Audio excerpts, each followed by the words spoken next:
नमस्ते, कैसे हैं आप सब। एक बार फिर से आपका स्वागत है। उम्मीद करता हूं कि आप सब अच्छे होंगे। तो हम जो है राजस्थान जीके कंप्लीट कर रहे हैं। आज दूसरी वीडियो है। आज का हमारा टॉपिक है राजस्थान नामकरण, कि राजस्थान का नाम राजस्थान क्यों पड़ा और जो ये राजस्थान नाम है इसका इतिहास पूरी अच्छी तरीके से जानना। और बीच में कुछ चीजें बचेगी, उसको हम आगे चल के कंप्लीट करेंगे। और क्या मैं कह रहा हूं अभी ये आपको बताऊंगा, लेकिन आज हम राजस्थान नाम के बारे में पढ़ेंगे।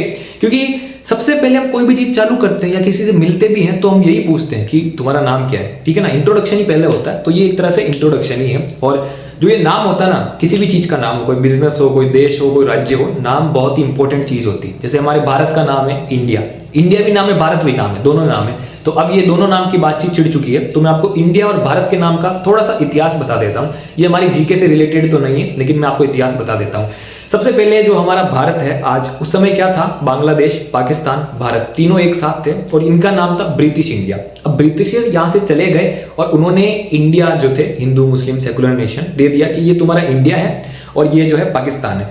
अब तुम जानो इंडिया वालों तुम्हारा काम और पाकिस्तान वालों तुम जानो तुम्हारा न काम, ठीक है। लेकिन उस समय क्या था, हमको किस नाम से जानते थे, ब्रिटिश इंडिया के नाम से जानते थे, ठीक है। और पाकिस्तान ने अपना नाम पाकिस्तान रख लिया था। अब हमारी बारी थी कि हम भी अपना नाम रखें। अब ब्रिटिश इंडिया तो रख नहीं सकते, ये तो अंग्रेजों का नाम है। तो संविधान की जो टीम थी पूरी, उन्होंने नाम क्या रखा, उन्होंने पूरा एक बनाया पेपर और उस पर कहा कि भारत को हम भारत नाम से भी जानेंगे, इंडिया नाम से भी जानेंगे, ठीक है। ये पूरी बातचीत करी, जो भी पीएम थे उस टाइम के जवाहरलाल नेहरू जी, उन्होंने और संविधान की जो पूरी टीम थी उन्होंने बातचीत करी और भारत और इंडिया नाम का प्रस्ताव भारत की पार्लियामेंट में रखा। तो उस समय भारत की पार्लियामेंट में बहुत ज्यादा बहस छिड़ी कि ये इंडिया नाम क्यों, भारत सही है या हिंदुस्तान रखो, इंडिया तो अंग्रेजों का नाम है, ये नाम क्यों रख रहे हो, ऐसा क्यों रख रहे हो, ऐसा क्यों कर रहे हो। तो उस समय पार्लियामेंट में बहुत सारी बहस छिड़ी, लेकिन जो सब थे ना पार्लियामेंट में, जितने भी मेंबर थे, उन सब ने जो था उस बिल पे साइन कर दिया कि हाँ चलो भारत का नाम जो है इंडिया भी रख लेते हैं, भारत भी रख लेते हैं। और आज जो है हमारा नाम दोनों है, इंडिया भी हमारी नाम है, भारत भी हमारी नाम है। जैसे आप देखोगे, अगर इंग्लिश में कहे prime minister of India, Hindi में कहे तो भारत के प्रधानमंत्री। आप भारत के नोट पे भी देखोगे कि भारतीय रिजर्व बैंक और रिजर्व बैंक ऑफ इंडिया, ठीक है। तो दोनों ही सेम है, भारत इंडिया दोनों ही फर्स्ट क्लोज में। आप भारतीय कहो या इंडियन कहो, दोनों एक बात है, कोई भी दिक्कत नहीं है। अब मैं आपको ये चीज क्यों बता रहा हूं, तो उस समय जब इंडिया ने अपना नाम इंडिया रख लिया, तो उस समय जो पाकिस्तान का जो था ना लीडर जिन्ना, उसको बहुत बड़ा शौक लगा। क्यों शौक लगा, उसने कहा कि यार ये तो हिंदुस्तान नाम रखेंगे या भारत नाम रखेंगे, इंडिया नाम क्यों रखेंगे। उसको बहुत जलन हुई। जलन इसलिए हुई क्योंकि उस समय इंडिया नाम एक ब्रांड की तरह था, पूरा वर्ल्ड जानता था ब्रिटिश इंडिया को, और पाकिस्तान तो नया बना था, कौन कैसे जानता। तो उस समय से अभी तक यही चला आता है कि इंडिया से जो है पाकिस्तान अलग हुआ है, इंडिया सुपीरियर है उस समय से, और सुपीरियर है ही। लेकिन उस समय बहुत हुआ था, जिन्ना को बहुत गुस्सा आया था। वो इंग्लैंड गए, लॉर्ड माउंटबेटन जो थे उनसे भी बहस करी कि भाई क्यों इंडिया नाम रखने दे रहे हो आप इनको, इंडिया तो तुम्हारे ब्रिटिश इंडिया का था। अब अगर इंडिया नाम इन्होंने रख लिया तो हमारा तो कुछ बचेगा ही नहीं, लोगों को ये लगेगा कि हम पाकिस्तान जो है इंडिया से अलग हुआ है, जबकि दोनों एक टाइम पे आजाद हुए हैं, दोनों मतलब एक टाइम पे बने हैं, ऐसा था पूरा। लेकिन जवाहरलाल नेहरू जी जो थे उन्होंने इंडिया नाम रख लिया और इससे हमको बहुत बड़ा फायदा हुआ। एक तरीके से पूरी मार्केटिंग हो गई, पूरा वर्ल्ड जानता था ब्रिटिश इंडिया क्या है और इंडिया क्या है, ठीक है। तो उम्मीद करता हूं कि आप ये समझ पाए होंगे, ठीक है, क्या कॉन्सेप्ट मैं कह रहा हूं। और अब आते हैं हमारे राजस्थान के नाम पे, ठीक है। तो देखो, आप एक नोटबुक ले लेना या स्क्रीनशॉट ले लेना, आप नोट कर लोगे या स्क्रीनशॉट ले लोगे तो आपको याद रहेगा, ठीक है। तो यहाँ पे है राजस्थान का नामकरण, ठीक है। तो सबसे पहले आपको पता होगा कि हमारा राजस्थान जो है आज लगभग बहुत समय पहले राजस्थान ऐसा पूरा नहीं था। मारवाड़ अलग था, मेवाड़ अलग था, मत्स्य संघ जो कि अपना जोधपुर मत्स्य संघ जो कि अलवर, भरतपुर, धौलपुर वाला साइड है, वो अलग था। जैसलमेर अलग था, ये अपना मेवाड़ अलग था, वागड़ अलग था, ऐसे ऐसे करके अलग था। तो सरदार वल्लभ भाई पटेल जी ने पूरे अपने इंडिया को एकीकरण किया, एक किया, बहुत सी रियासत को मिलाया। तो वैसे अपने राजस्थान को भी मिलाया और ये प्रोसेस बहुत लंबा चला और इस प्रोसेस को हम आगे चल के पढ़ेंगे, ठीक है। तो राजस्थान 7 चरणों में जो था वो एक हुआ था। तो लगभग एक चरण ऐसा आया उसमें कि राजस्थान एक तरीके से पूरा बन गया था। 30 मार्च 1949 को राजस्थान एक तरीके से पूरा हो गया था एक साथ। तो इसीलिए 30 मार्च 1949 को लोग कहने लगे राजस्थान राजस्थान राजस्थान। और उस समय क्या कर दिया, राजस्थान दिवस भी उसी समय से मनाते हैं 30 मार्च को, ठीक है। तो इसी वजह से हम 30 मार्च को राजस्थान दिवस मनाते हैं। फिर आता है 26 जनवरी 1950 को। 26 जनवरी 1950 को क्या हुआ कि हमारे देश भर में संविधान लागू हुआ, तो उसके लिए क्या हुआ, संविधान लागू होने की वजह से क्या हुआ कि विधिवत तरीके से, औपचारिक तरीके से, ऑन द पेपर नाम दिया गया राजस्थान। ठीक है ना, तो आप ये याद रखना, मैं आपको क्या कह रहा हूं, राजस्थान नाम दिया गया। ठीक है, और अभी जो हम रूप देखते हैं, जैसे मैंने आपको कहा था कि 30 मार्च 1949 को अजमेर जो था वो अलग था। ठीक है ना, और अलग का मेरा मतलब ये कि राजस्थान में मिला हुआ नहीं था, वो इंटर मतलब हम कहते हैं ना सेंट्रल के कंट्रोल में था, सेंट्रल इंडिया के कंट्रोल में था। और जो माउंट आबू वाला क्षेत्र था वो थोड़ा सा जो है गुजरात वाले लेना चाहते थे, उधर थोड़ा चल रहा था कॉन्फ्लिक्ट, ऐसा मामला था। लेकिन एक यहाँ पे आप ध्यान से देख लेना, मैं छोटा लिखूंगा, 1 नवंबर 1956 को जो है अपना पूरा राजस्थान जो आप अभी देखते हो, शिरोई, अजमेर, ये सब कंप्लीट उस समय हो चुका था कंप्लीट। इसलिए जो है इसको कभी कभी बहुत से लोग ये कहते हैं कि राजस्थान स्थापना दिवस। ठीक है, राजस्थान स्थापना दिवस, ये कोई इतनी खास नहीं है, लेकिन आप याद रख लेना, राजस्थान स्थापना दिवस। ठीक है ना, ऐसा कोई क्वेश्चन आता नहीं है, लेकिन ये बहुत से लोग इसको राजस्थान स्थापना दिवस कहते हैं कि असली राजस्थान इस दिन बना था पूरा। तो अब आते हैं हम अपने राजस्थान के नाम पे कि राजस्थान का नाम कैसे, इतिहास है, क्या है। तो देखो, सबसे पहले मैंने यहाँ पे लिखा ब्रह्मावर्त। ठीक है, अब ब्रह्मावर्त ये नाम से पता चल रहा है कि ये सदियों पुराना नाम होगा। ठीक है ना, बहुत सदियों पुराना। ठीक है, ऐसा लग रहा है, तो ये वही था, ये बहुत सदियों पुराना ही नाम था, बहुत सदियों पहले जो है ये नाम दिया गया था। तो ये आप मान सकते हो वेदों में नाम था, स्पेशली आप कह सकते हो ऋग्वेद में। ठीक है, तो ये था वेदों का नाम ब्रह्मावर्त। ये भी इतना इंपॉर्टेंट नहीं है, लेकिन आप याद रख सकते हो।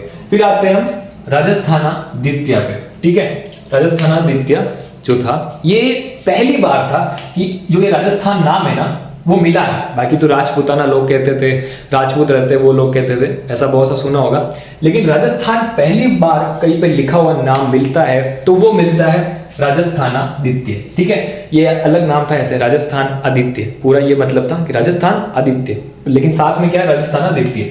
और ये नाम कहाँ पे मिलता है, बसंतगढ़ शिलालेख पे। कहाँ पे मिलता है, बसंतगढ़ शिलालेख में ये नाम मिलता है। अब देखो शिलालेख क्या होता है, देखो सिंपल सी बात, शिलालेख क्या होता है, एक पत्थर होता है, पत्थर पे जो होता है वो कीले थोड़ी ठोक ठोक के लिखा हुआ होता है, वो शिलालेख होता है। ठीक है, और उस जमाने में पेपर वेपर इतने कुछ थे नहीं, तो इसलिए जो था शिलालेख से ही लोग लिखते थे, काम चलाते थे, अपनी हिस्ट्री को प्रिजर्व करते थे।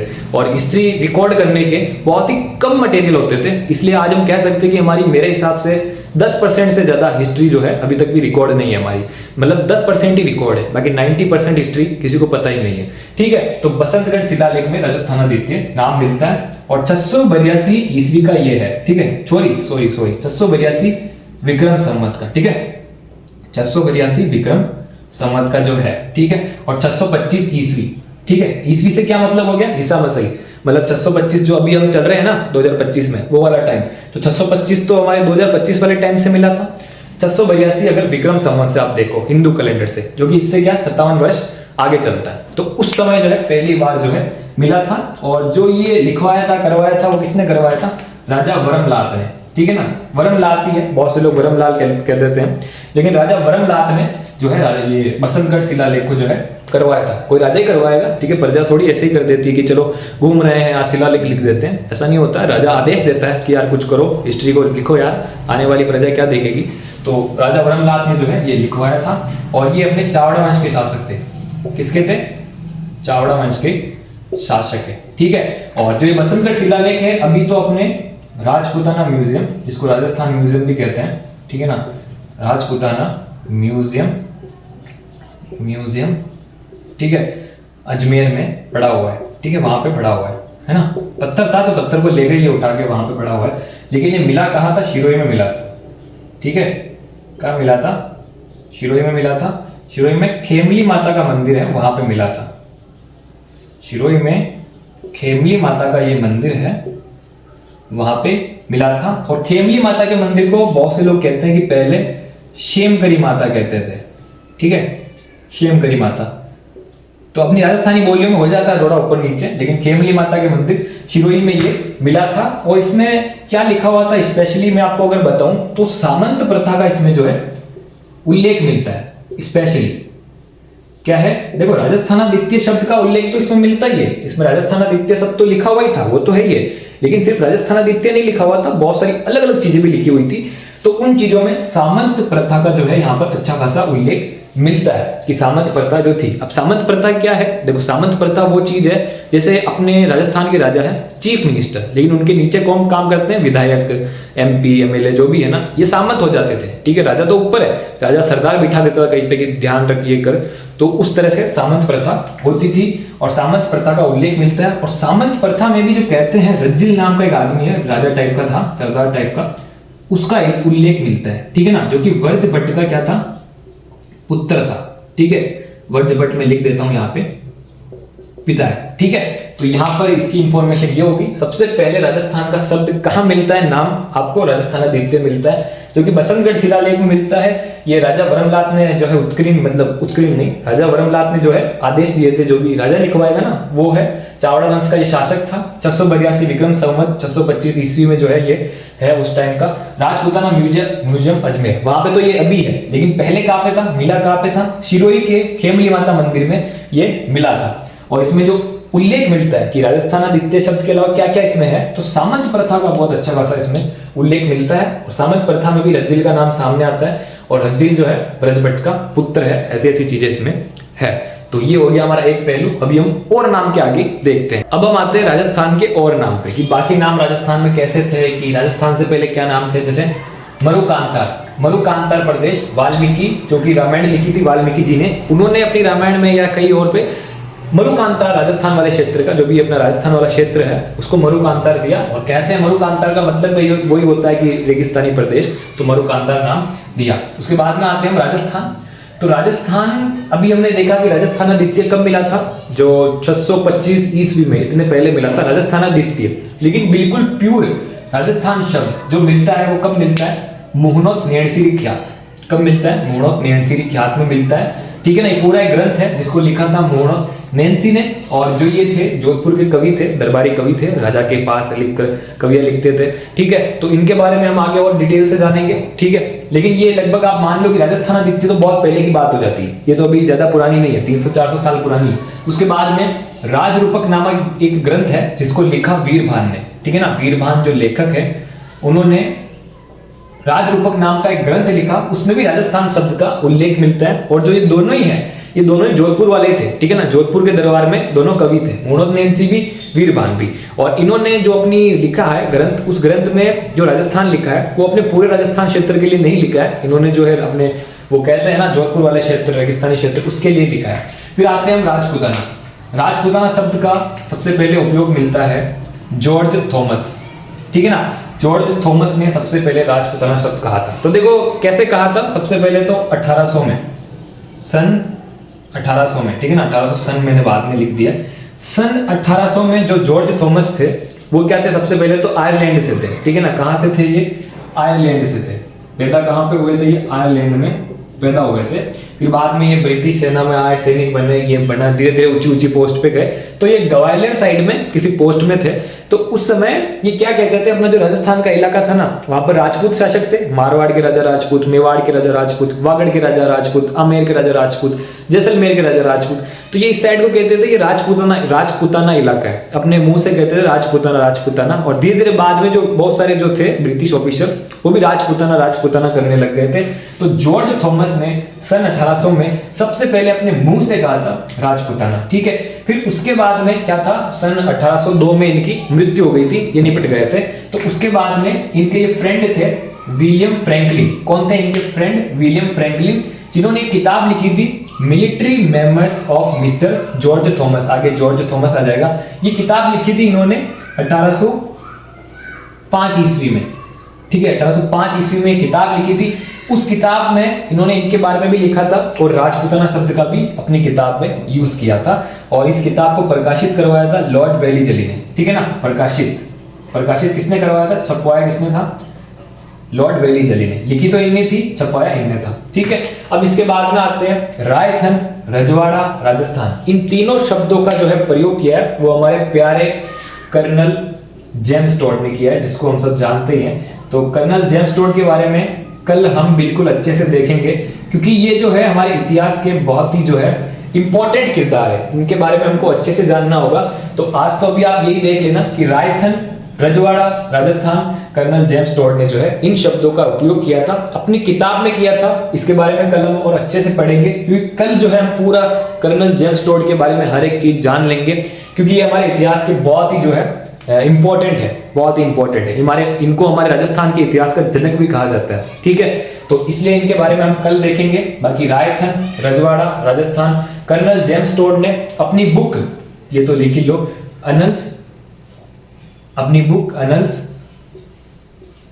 And antics, Anal and antics of Rajasthan,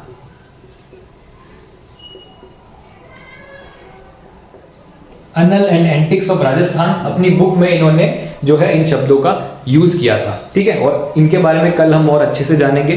तो ये थी पूरी जानकारी, ठीक है। और बस आज के लिए इतना ही, मिलते हैं नेक्स्ट वीडियो में। और मैं आपको लाइक एंड सब्सक्राइब करने की नहीं कहूंगा, लेकिन आपको कोई कमी लगे तो वो कमी आप मेरे को जरूर बताएं, जिससे जो मैं उस कमी को सही कर सकूं।